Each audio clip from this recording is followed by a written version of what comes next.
Hello and welcome to this very special interaction with the man of the moment. A lot of people are saying the man who has had the pulse on various economies across the world, Raghuram Rajan, former chief economist with the IMF, now having a different role in India. But Raghuram Rajan, your role cannot change as an economist and your view of the economy. From whatever we have read, you did manage the pulse, get the pulse of the US economy when it was in trouble and the kind of cycles it went through. How precarious is the situation back home in India right now? Precarious is a strong word. I think a lot of countries would die for precarious at between 8 and 9% growth that we have been enjoying. I do think that yes, we have two big problems that are facing us, maybe a third. One certainly is that slowing of the world economy, which is affecting us like everybody else.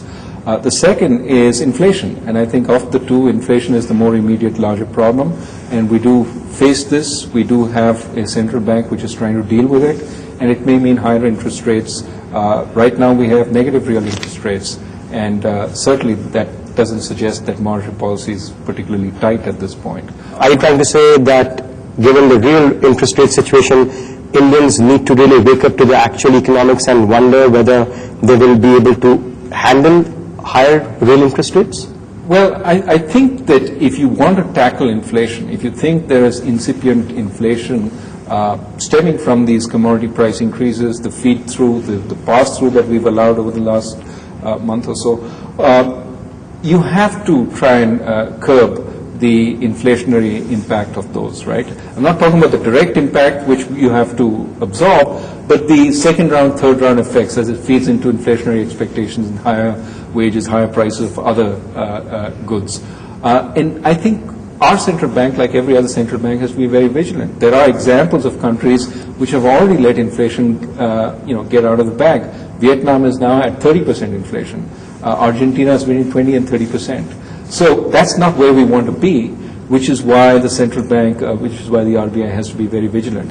And if it sort of acts to counter this, if we don't see a reduction in commodities prices in the near future, it may have to become more strong in its actions, which then will have obvious repercussions on growth. So I think the inflationary issues are a serious concern. But Raghuram Rajan, the way we have seen it, a lot of this inflationary impact, while it is being imported, management of liquidity is not being able to squash it.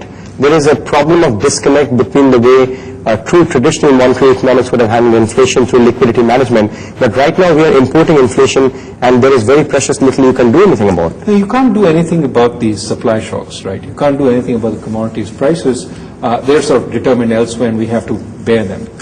What you can do, and so what is the concern? The concern is we are an economy which is growing at near potential.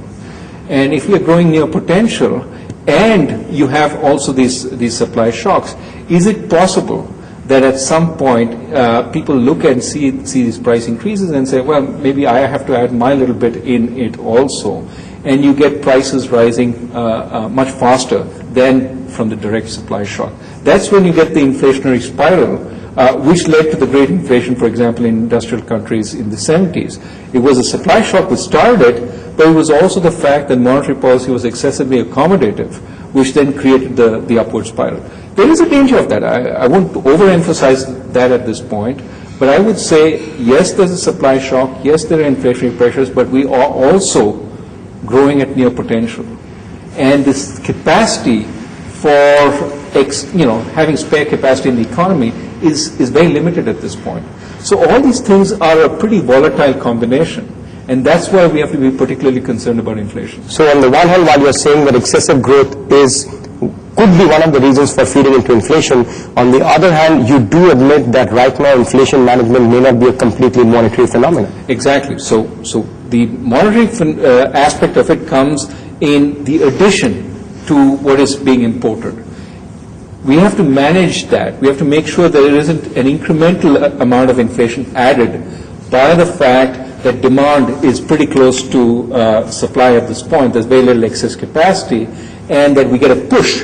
And that's where monetary management can come in, by limiting the extent to which demand exceeds supply. So if you were in Main Street at this point in time in the RBI, you would go all out hawkish, a bit more hawkish than what the RBI has been, just to make sure that we are not feeding into those inflationary expectations? I have to say I'm not that close to the current sort of all the data that the RBI is looking at to be able to tell whether it's hawkish enough or not. That's the way the media likes to describe it. And so I want to avoid taking a stand on that because I'm not close enough to the data. What I will say, however, is that it is right to be extremely vigilant about inflation. And the view that because this is a supply-side shock, the RBI can afford to be lax is completely wrong. I think it's the wrong view. The RBI has to be vigilant because what we don't want is an inflationary spiral, which could then end up hurting the economy much more and imply much greater monetary action down the line. What is the extreme negative fallout if interest rates are hiked further from here onwards, inflation remaining at about 8.5%, and economy slowing down? You think it's still worth the risk taking? No, I think it's always a trade-off that the central bank has to, because if you slow the economy down too much, then you overshoot because inflation will come down, but you've overshot where you want inflation to be. So it has to take a view. And things are changing. Our economy is much more interest sensitive than it used to be. There are so many more people looking at EMIs in making their consumption decisions. So you do think there will be immediate fallout of this? There will be an effect of higher interest rates, of course, on purchasing decisions, on the durable sector, and that will reduce demand. That can give enough breathing room to the economy so that we don't slow down too much. We slow down enough that inflationary pressures are alleviated. But, this is something that the RBI has to watch very carefully.